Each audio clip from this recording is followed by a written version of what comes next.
people personally, with the exception of Mr. Marsh, who's going to be inducted next year and just happens to be a family member. I know that we're all connected to the same Fairport family, and I'm proud in any way to be associated with these Raiders. So I'd like to thank you for being here this evening and adding your collective experiences to the ever-expanding, exceptional history of Fairport. Thank you.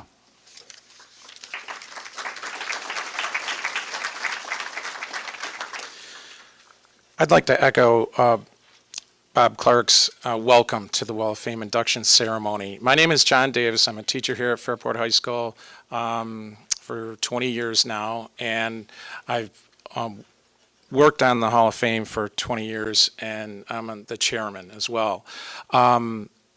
We have an amazing class. I'm really excited for the class of 2016. There's some people I want to thank for their help. Arthur Elvet, if I could have you stand. Arthur is on the Wall of Fame committee. He's also the president of the Fairport Alumni Association. He's done tremendous work coordinating different classes with Facebook and so forth. And Art, I want to thank you so much for all your efforts over the years. I also wanted to thank our Board of Education.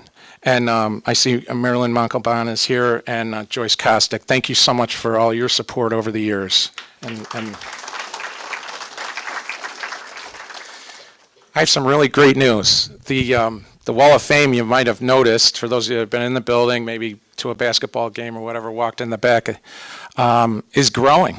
It's really grown. And over the last 20 years, we have over 90 inductees. From all social classes and all walks of life. The Wall of Fame is not a popularity contest. It's a way of saying thank you and recognizing graduates of Fairport High School that have gone on to excellence in whatever field of endeavor they pursue. And there are many. So many. We're up over 90 now in over 20 years. So I'm really excited about the fact that this year we're moving towards going digital and we're going electronic. And still working out some details, but as the wall has grown, we've kind of been running out of space.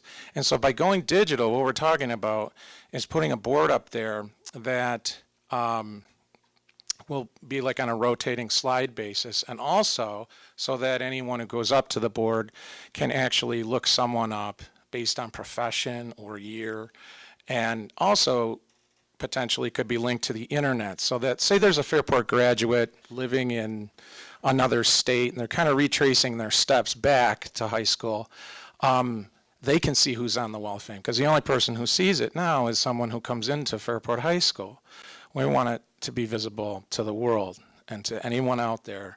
And so we're really excited about that. I want to thank Principal Clark for his efforts trying to help with that. Well, I don't want to talk too much because this is really about students and great role models for them. So I'd like to introduce to you and invite up to the podium Matt Gaspar, who is a senior at Fairport High School. He's an amazing guy. He is the one of 4 captains for our varsity soccer team, who is currently ranked 2nd in all of New York State and 21st in the nation. Yeah, so Matt is tremendous. He's also a student liaison to the faculty, and he speaks on behalf of the students at our faculty meetings. Matt will be inducting John Martin, so Matt, welcome.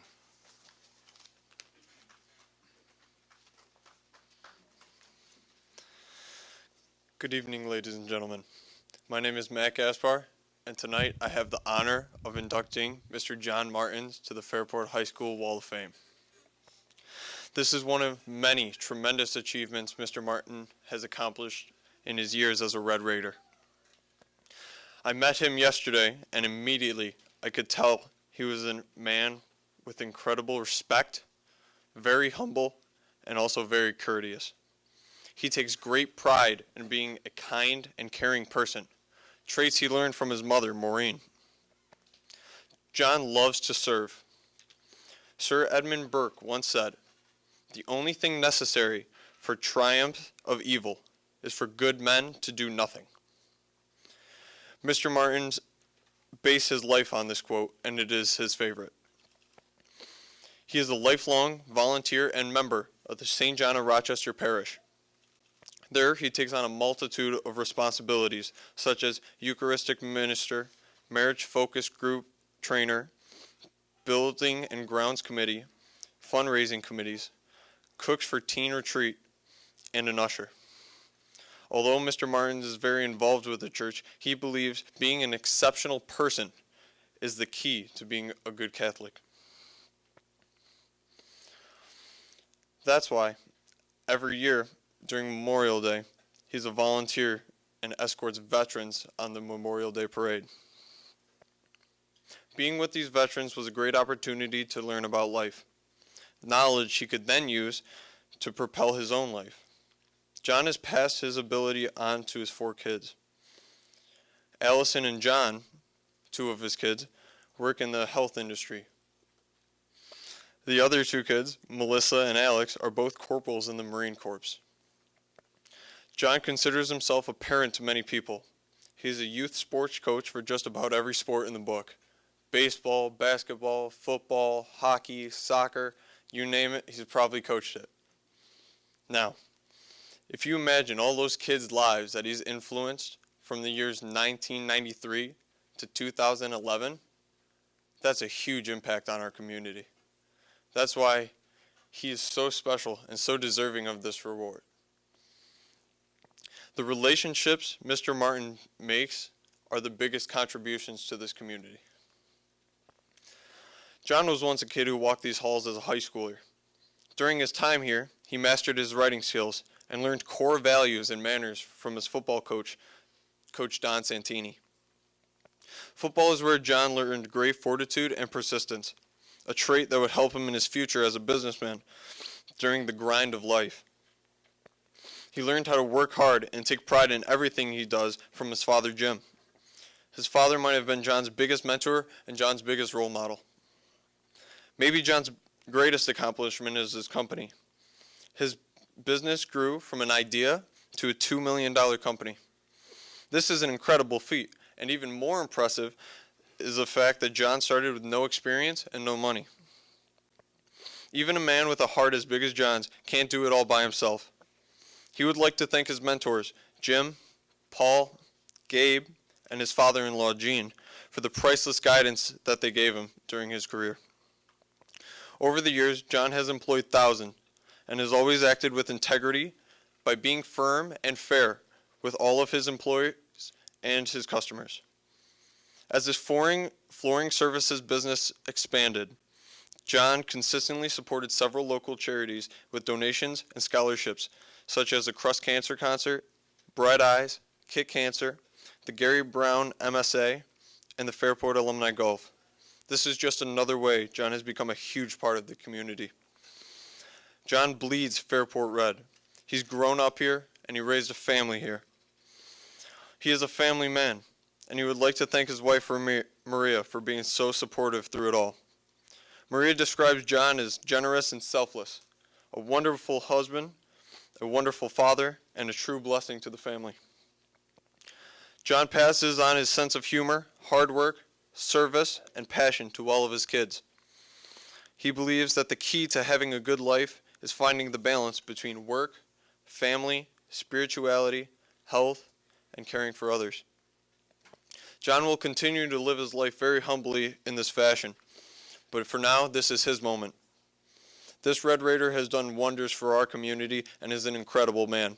And so it is with my great honor to introduce to you the newest member of the Fairport Alumni Wall of Fame, Mr. John M. Martins.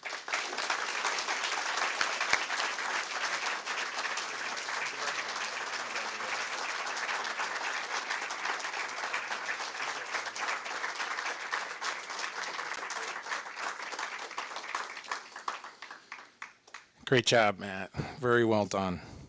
Our next presenter I'd like to invite up is Marianne May, junior here at Fairport High School. She'll be inducting Dan Leopold. Marianne.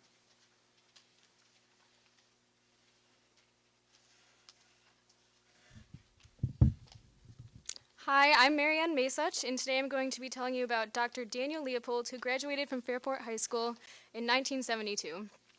He was inspired by his physics teacher here at Fairport High School when he was a senior, and he won the top science student award that year. After graduating, he pursued a work-study program where he completed his bachelor's degree in physics at RIT while also working as a full-time manager at a movie theater. He later went on to intern at the Xerox Corporation in Webster, New York. His interest in condensed matter physics sparked at Xerox and led to a PhD in physics from Washington University, a summer at Xerox Palo Alto in California, and a postdoctoral appointment in the physics department of Harvard University. Beginning in 1985, Dan worked in the research laboratory of McDowell Douglas Corporation. Using their molecular beam epitaxy facility, he designed, made, and tested novel semiconductor materials. In 1994, he joined the Washington University Department of Physics, where he set up a new MBE facility and laser lab. He worked with another professor there in the development of new types of detectors based on gallium nitride semiconductors for applications to high-energy physics and astrophysics. The type of research he did is similar to that used in the development of the MRI machine and the flat-screen television. His recent work resulted in the discovery of unique properties of amorphous semiconductors and the development of new device fabrication techniques that are currently being applied to the development of very sensitive light detectors. This work has potential benefits in numerous areas of science, ranging from new experiments aimed at the detection of dark matter to biomedical imaging. Dr. Daniel Leopold is my uncle, and he passed away in December of 2015 from pancreatic cancer. He leaves his Washington University team to complete the work of applying this transformative technology to new experiments that will help understand the nature of the universe and develop new techniques that could aid in the diagnosis and treatment of diseases like cancer. Dan was an enthusiastic amateur astronomer and economist, but he was also passionate about muscle cars and drag racing. His 1992 Camaro Stalker was a frequent sight at local and regional races, where him and his brother Mike would spend months of meticulous consultation and preparation to slice tenths of a second off their quarter-mile times. He could rebuild an engine, weld a roll cage, and tune an engine with little thought. He had all the tools for these jobs and more. Our family and Fairport High School are very proud of the contributions he has made to society, and all of this began here at Fairport High School. And so it is my honor to introduce to you the newest member of the Fairport Alumni Hall of Fame, Daniel Leopold.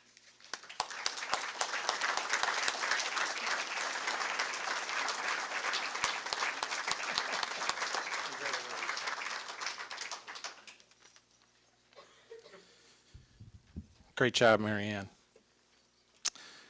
Our next presenter is Bryan Henry from the class of 2017. Bryson.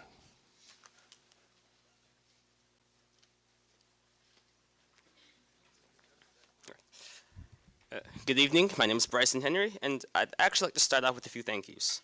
To Mrs. Russell for recommending me for this opportunity, to Mr. Davis for making this all possible, and to all of you guys.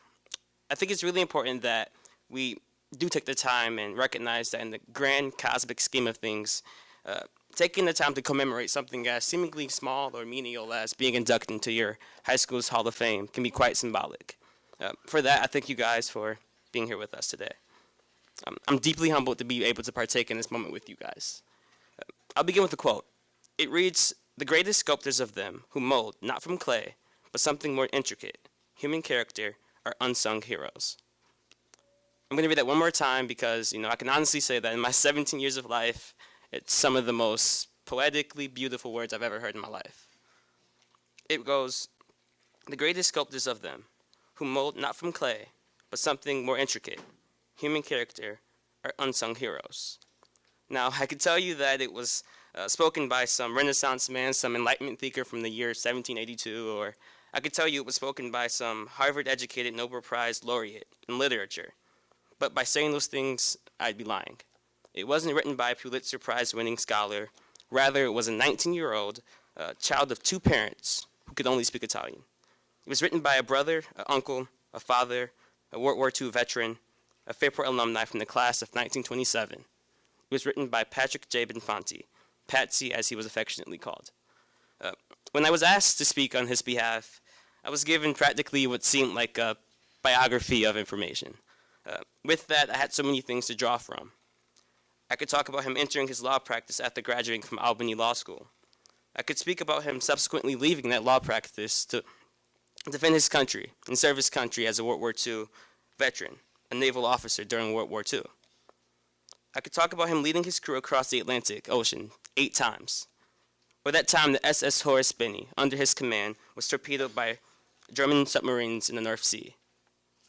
Or how for his actions that day he received a letter of commendation for outstanding performance of duty and the deserved Purple Heart of Valor.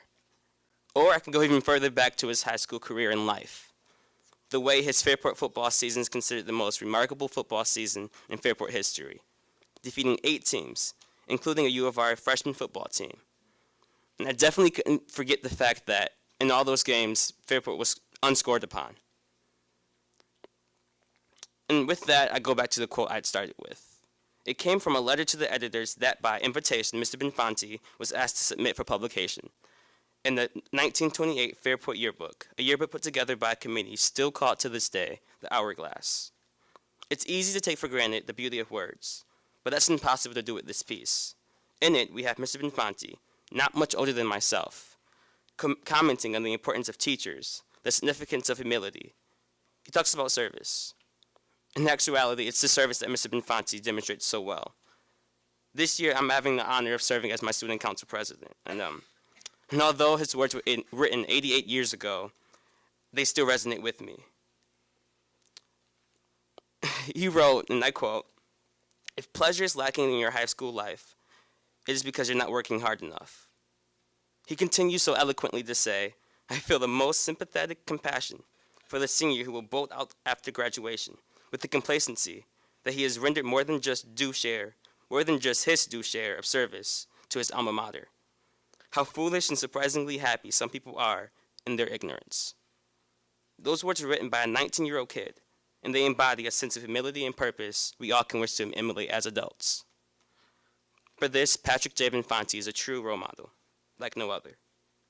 Gathered here today, we have Rosemary Peter, Mr. Benfanti's daughter, and of her family as well, all the way here from West Seneca, New York, and Anne Ferratelli, Patsy's only surviving sister, who recently celebrated her 94th birthday this Sunday. So for her, round of applause.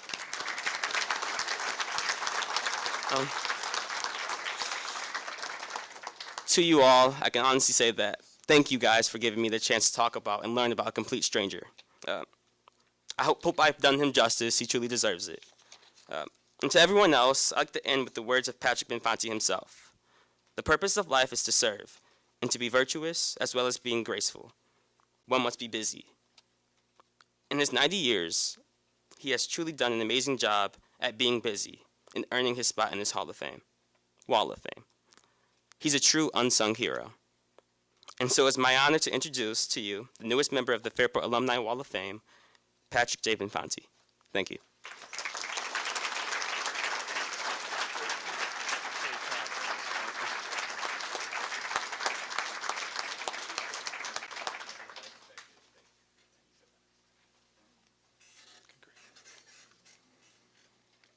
Great job, Bryson.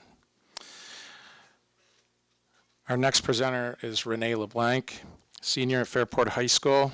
Rene plays on the girls' varsity volleyball team. She's a great kid, young adult, who I had the pleasure of having as a student last year in U.S. history class. Rene, come on up.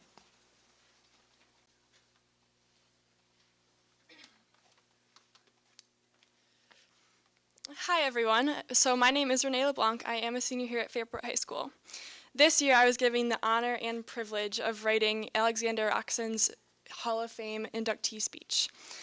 And so Kiki was the son of Al and Rose Roxon, and was born May 16th, 1947. So quite a long time ago, for some. He had an older sister, Patty, a twin sister, Alexander, also known as Honey, a younger brother, Ken, and a younger sister, Nancy, who is here with us today. The Roxon family shares many good and some scary memories.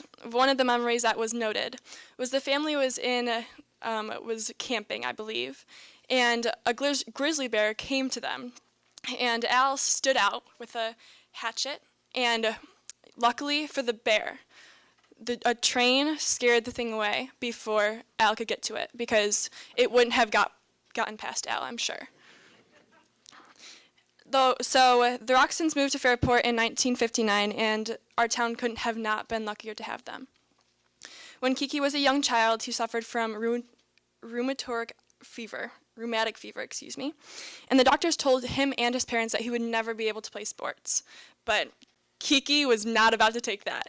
He completely went against it. He played sports throughout his high school career, and not only played it, but he excelled, taking down some of the top players in Fairport, or in the Rochester area, excuse me. And he also, not only did he just do football, he was his class president of 1965, and he also did drama, which his twin sister, Honey, got him involved with. And it wasn't an easy time for him. I mean, the family had one car. There was no late bus at the time, which we are lucky enough to have. He would walk home to his home on Erie Drive from Minerva DeLand. And Kiki was the defense and offensive player for the Red Raiders and did very well. So in school, he had such an outgoing personality. He was very well liked from not only the teachers and staff, but also all the students. And while Kiki was attending St. John Fisher High School, aspiring to be a history teacher, he was drafted to serve into the Army. He had a very legitimate and legal excuse, his rheumatic fever, which he wasn't about to use. He wanted to defend his country, and there was nothing that was going to stop him. His family, so he left his family no choice but to let him serve. He wanted to fight for his country no matter the cost for him. On July 4th, 1968, Kiki's life was cut short in Vietnam at the young age of 21. The Roxon family would like Kiki to be remembered for the dedication to his family, friends, and country. He was full of love for his family and would be forever honored and remembered now at Fairport High School as a member of the Wall of Fame. Kiki was nominated by Greg Glaza and the class of 1973, who was a neighbor to the Roxons. We have Greg here today along with family, friends, and his sister Nancy, who will be taking his award on his behalf. And so it is my honor to induct the newest member of the Wall of Fame, Alexander Roxon.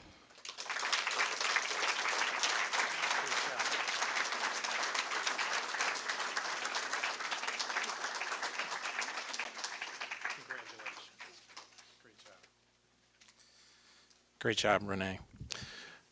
Folks, the class of 2016, congratulations.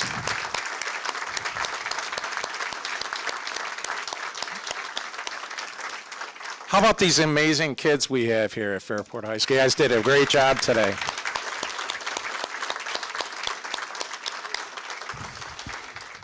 Okay, we're going to wrap up today with a little reception down by the Wall of Fame.